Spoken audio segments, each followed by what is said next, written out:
គឺបងម្នាក់គត់ធ្វើឲ្យអូនផុតបារម្ភចិន្តាសុខុមបានជុំស្នេហ៍ស្នង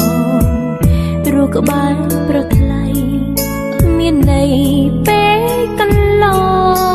ងពេលមានបងជីវិតអូនឃ្លាតការឈឺចាប់បងជាកែវភ្នែកបំភ្លឺពេលអូនងងឹតបងចេះថ្នមចិត្តធ្វើឲ្យអូនកក់ក្ដៅបងជាតន្ត្រីប្រពៃក្នុងចិត្តបើ